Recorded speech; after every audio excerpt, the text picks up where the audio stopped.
अब हम देखते हैं इस लेसन के अंदर कि किस तरह मेटा ह्यूमन को एनिमेट किया जाता है सिंपल तरीके से। तो सबसे पहले हमें क्या चाहिए होगा? लेवल सीक्वेंस चाहिए होगा। जैसे आपको पता है कि एनिमेशन के लेसन में आपको बताया था कि किसी चीज़ को एनिमेट करने के लिए सीक्वेंस चाहिए होता है। तो मैं राइट क्लिक करूँगा, सिनेमैटिक्स में जाऊँगा, लेवल सीक्वेंस में जाऊँगा। अब इस लेवल सीक्वेंस का मैं कुछ भी नाम रख सकता हूँ। मैं इसका नाम रख दूँगा टेस्ट अंडरस्कोर एनिमेशन। फिर उसके बाद मैं इसको डबल क्लिक कर दूँगा। अब सबसे पहले जो मुझे चीज़ चाहिए होगी, मुझे मेटा ह्यूमन चाहिए होगा, फिर उसके बाद मैं कैमरा भी ऐड कर लूँगा एंड में एनिमेट करने से पहले। तो सबसे पहले तो मैं मेटा ह्यूमन को यहाँ पर ऐड कर लेता हूँ। मेटा ह्यूमन मेरा सेलेक्टेड है, तो मैं प्लस ट्रैक ऑप्शन में जाऊँगा, एक्टर टू सीक्वेंसर में जाऊँगा और ऐड ब्लूप्रिंट टू सीक्वेंसर में जाऊँगा। इससे क्या होगा, मेरा मेटा ह्यूमन सीक्वेंसर में ऐड हो जाएगा। अब जैसे ही मेरा मेटा ह्यूमन जो है सीक्वेंसर में ऐड हो जाएगा, मेरे पास मेटा ह्यूमन कंट्रोल रिग आ जाएगा और फिर face control board control rig आ जाएगा। ये क्या आपको ऑप्शंस देता है? ये आपको इस तरह के, जैसे आप स्क्रीन स्क्रीन पे देख रहे हैं, थोड़े से सर्कल्स बने हुए हैं, एरोस बने हुए हैं, उसके थ्रू आप इसको एनिमेट कर सकते हैं।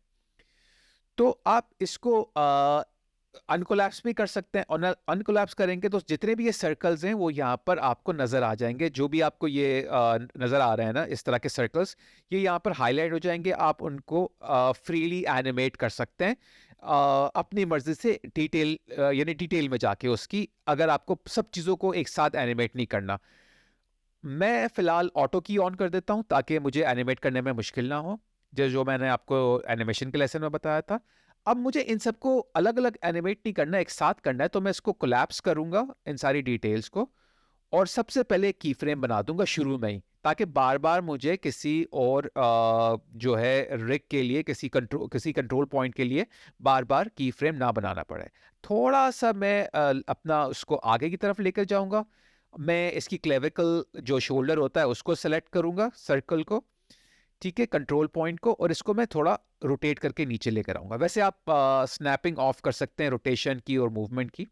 अब मैं एल्बो लूँगा, एल्बो को भी थोड़ा रोटेट करूँगा। जैसे ही मैंने किया है आप देख सकते हैं सीक्वेंसर में की फ्रेम बन गया है। मैं दूसरे क्लेविकल, ये शोल्डर के साथ भी यही करूँगा। अपर आर्म है वैसे, ये अपर आर्म कहलाता है, तो अपर आर्म को मैं रोटेट करके एल्बो को भी मैं वो कर दूँगा, जो लोअर आर्म कहलाती है। तो अपर आर्म और लोअर आर्म को मैंने चेंज कर दिया है थोड़ा। उसके इसके अलावा क्या कर सकते हैं, आप कुछ चीज़ों को मूव कर सकते हैं। जैसे कि नीज़ हैं, ये रोटेट नहीं होंगी, ये मूव होंगी, तो आप इनको मूव भी कर सकते हैं। ठीक है? तो कुछ चीज़ें मूव होती हैं, कुछ चीज़ें रोटेट होती हैं और कुछ चीज़ें बोथ, यानी कि आप दोनों कर सकते हैं, रोटेट भी कर सकते हैं, मूव भी कर सकते हैं।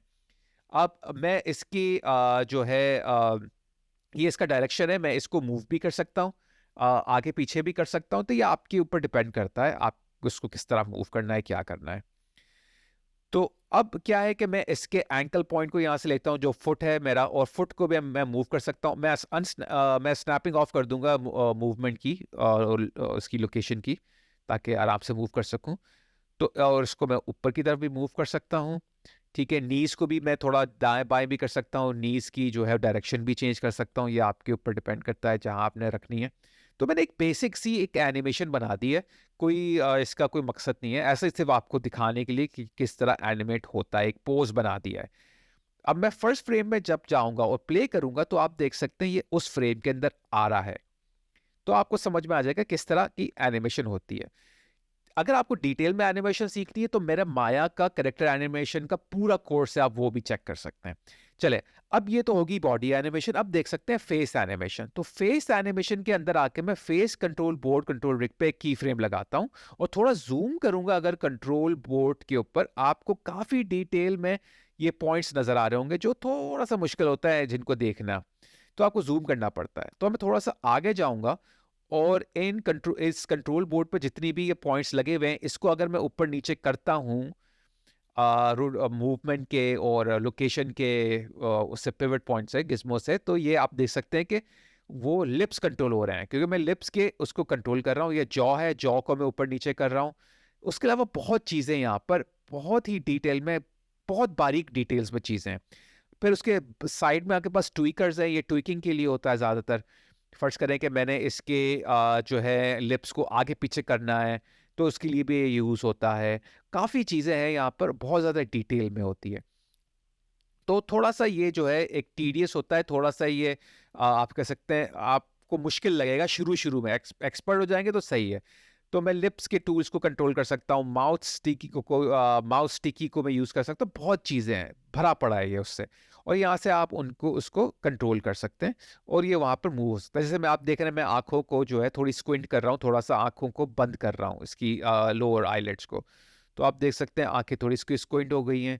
यहाँ ये इसकी नोज़ क्रीज लाइन्स हैं, इसको मैं ऊपर-नीचे कर सकता हूँ, ब बाहर की तरफ निकल रही हैं, आप देख सकते हैं। अगर आपको कोई लाफिंग फेस बनाना है, स्क्रीमिंग फेस बनाना है, उसके लिए ये कंट्रोल होती हैं, तो उसको मैं थोड़ा यहाँ से चेंज कर सकता हूँ। तो इस तरह यहाँ पर ये चेंज हो जाती हैं। अब ये सब हो गया है, अब मैं दोबारा पहले फ्रेम पे जाता हूँ, उसको रिवाइंड करके और प्ले करता हूँ, तो आप देख सकते हैं फेस भी चेंज हो रहा है। तो ये थोड़ा-सा टाइम लगाता है और थोड़ा टीडियस है फेशियल एक्सप्रेशंस को इस तरह चेंज करने का, मैनुअली अगर आप इसको एनिमेट कर रहे हैं फेस को। इसका एक थोड़ा-सा आसान तरीका भी होता है फेशियल एनिमेशन के लिए, तो वो मेथड कहलाता है पोज़ में लाइक मेथड। मैंने पोज़ पे लाइक उसमें आप पोज़ पेस्ट करते हैं। अब आप देख सकते हैं जैसे ही मैं एनिमेट कर रहा था, तो मैं ऑटोमैटिकली सिलेक्शन से एनिमेशन में पहुँच गया। तो अगर आप ऑटोमैटिकली एनिमेशन में नहीं आए, तो आपको सिर्फ़ ये ड्रॉप डाउन मेन्यू पे क्लिक करना होगा। सिलेक्शन की जगह आपको एनिमेशन, ये सिलेक्शन मोड है, इससे इसकी जगह आपको जो है एनिमेशन मोड चूज़ करना होगा, जो सबसे लास्ट ऑप्शन आ रही होगी। जब आप यहाँ आएँगे, तो आपके पास एक ऑप्शन आ जाएगी पोजेस की। तो यहाँ आपको वो पोजेस शो करेगा, तो आप जैसे ही पोजेस पे आएंगे ये आपसे पूछेगा भाई पोजेस कहाँ पड़े हैं। तो आपको यहाँ पर ये फोल्डर्स नजर आ जाएंगे और वो पोजेस जो होता है वो एक स्पेशल फोल्डर होगा मेटा ह्यूमंस का, उसमें होंगे। तो मैं कंटेंट में जाके मेटा ह्यूमन में जाऊंगा, फिर कॉमन के अंदर एक और कॉमन है उसमें जाऊंगा, फिर उस कॉमन के अंदर ये पोजेस लाइब्रेरी में पोजेस, और फिर इसमें एक्सप्रेशंस, एक्सप्रेशंस में आके आपको ये नजर आ जाएगा। तो यहाँ पर डिफरेंट डिफरेंट आपको एक्सप्रेशंस, पोजेस नजर आ जाएंगे। सही। तो इस तरह आप जाके इस फोल्डर में जा सकते हैं और यहाँ पर जाके आप इन पोजेस को पेस्ट कर सकते हैं। तो यहाँ सबसे पहले तो मैं क्या करूँगा, थोड़ा सा आगे जाऊँगा अपने पॉइंट के, फिर कंट्रोल रिंग बोर्ड को सेलेक्ट करके सेलेक्ट कंट्रोल्स प्रेस करूंगा पोज विंडो में। जब ये सारे सेलेक्ट हो जाएंगे, मैं एक की बना दूंगा, की प्रेस कर दूंगा और पेस्ट पोज करूंगा। जैसे ही पेस्ट पोज करूंगा तो वो पूरा एक पोज लगा देगा। अब मैं जो भी मुझे पोज चाहिए होगा मैं उस पोज पे जाऊंगा। अब मुझे बार बार की को प्रेस करने की जरूरत नहीं होगी, सिर्फ पेस्ट पोज करूंगा। तो पेस्ट पोज कर दिया दूसरे पर जाके, फिर थोड़ा सा आगे जाऊंगा, फिर और कोई चूज करूंगा यहाँ से एक्सप्रेशन, उसको पेस्ट कर दूंगा। तो इस तरह आपके पास आ जाएगा, डिफरेंट डिफरेंट आपके पास पोजेस आ जाएंगे और उसको पेस्ट कर सकते हैं आराम से। तो इस तरह ये होता रहेगा आपका काम। और आपके पास लाफिंग भी है, आप लाफिंग लगा दो, जो भी आपको लगाना है आप इस तरह एक्सप्रेशंस बना सकते हैं। अगर मैं प्ले करूंगा तो आप देख सकते हैं ये जो है गेमिंग मोड में जाकर मैं इसको प्ले करता हूँ ताकि वो कंट्रोल रिग वगैरह ना नजर आए।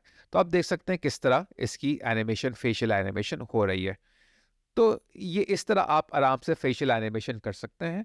अब आप क्या कर सकते हैं कि अगर आपको ये गैप्स देना है इन की फ्रेम में, तो बजाय सबको सेलेक्ट करने के, क्योंकि बहुत सारी ऑप्शंस हैं, सबको सेलेक्ट करने के बजाय आप इसको कोलैप्स करें और यहाँ से आप इसको जो सेलेक्ट करें, क्योंकि कोलैप्स करके जब आप उसको सेलेक्ट कर रहे होते हैं की फ्रेम्स को, तो वो नीचे जितनी भी डिटेल्ड वाली होती है वो सब सेलेक्ट हो जाती हैं।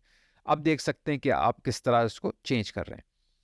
तो ये आपके पास एक फेशियल जो है एक्सप्रेशन आ जाता है। इसके अलावा आपके पास एक और फोल्डर है जो कॉम्बिनेशंस कहलाता है। इसमें डिफरेंट फेशियल एक्सप्रेशंस की कॉम्बिनेशन होती है, जैसे एंगर, डिस्गस्ट, आउटरेज मिक्स्ड हैं, आपके पास फियर, लाफ्टर मिक्स्ड है। तो डिफरेंट डिफरेंट कॉम्बिनेशंस भी आ जाती है। उसके अलावा अगर आप कंटेंट में जाएंगे, इसको दोबारा मैं पोजेस में जाता हूँ, कंटेंट में जाऊंगा, फिर मेटा ह्यूमंस में जाके कॉमन कॉमन दोबारा, फिर मेरे पास जो है सेम ऑप्शन आ जाएगी पोस्ट लाइब्रेरी में, फिर फेस, फिर विजीम्स। विजीम्स क्या होता है कि जो आपकी लिप सिंकिंग होती है उसके फेशियल एक्सप्रेशन होता है, जैसे कि आपका आ, ऊ, ई, उस तरह के आपके पास आ जाते हैं। तो वो आप यहाँ से यूज कर सकते हैं एक फेशियल डायलॉग बनाने के लिए। ये भी बिल्कुल उसी तरह यूज़ होता है जैसे आपने एक्सप्रेशन यूज़ किए थे, सेम वही चीज़ है, मगर ये विज़ीम्स के फ़ोल्डर में होता है। तो आपको मुझे उम्मीद है आपको ये मैनुअल तरीका समझ में आ गया होगा अनरियल इंजन में किसी मेटा ह्यूमन को एनिमेट करने का। तो हम लोग और भी चीज़ें सीखेंगे आगे कि किस तरह हम लोग फेशियल एक्सप्रेशंस को हम लोग एनिमेट कर सकते हैं मिग्ज़ामो के थ्रू, और हम लोग उसको एनिमेट कर सकते हैं मेटा ह्यूमन एनिमेटर के through, audio to video audio to face जो एनवीडिया का है उसके थ्रू, और फिर हम लोग और चीज़ें भी आगे से देखेंगे। अगर आपने अभी तक मेरे चैनल को सब्सक्राइब नहीं किया है तो बराए करम अभी कर लें और बेल आइकन को दबाना मत भूलिएगा। मैंने ये नोटिस किया है कि आप में से काफी लोग मेरे वीडियोस मेरे चैनल को सब्सक्राइब किए बगैर देख रहे हैं, तो भाई अब मेरे चैनल को सब्सक्राइब कर लें ताकि आप जी इंटरेक्टिव कम्युनिटी का एक अहम हिस्सा बन जाए। और एक और अहम बात बताता चलूं, प्लीज मेरी वीडियोस को डाउनलोड ना कीजिए, सिर्फ उन्हें ऑनलाइन देखें। जब आप उन्हें डाउनलोड करते हैं तो मेरे चैनल का वॉच टाइम आवर असरअंदाज होता है, जो बहुत नुकसानदेह है। तो प्लीज आप उन्हें डाउनलोड ना करें बल्कि ऑनलाइन देखें। आप लोगों का बहुत बहुत शुक्रिया। अब मिलते हैं अगली वीडियो में, तब तक के लिए इजाजत दें और अपना बहुत ख्याल रखें।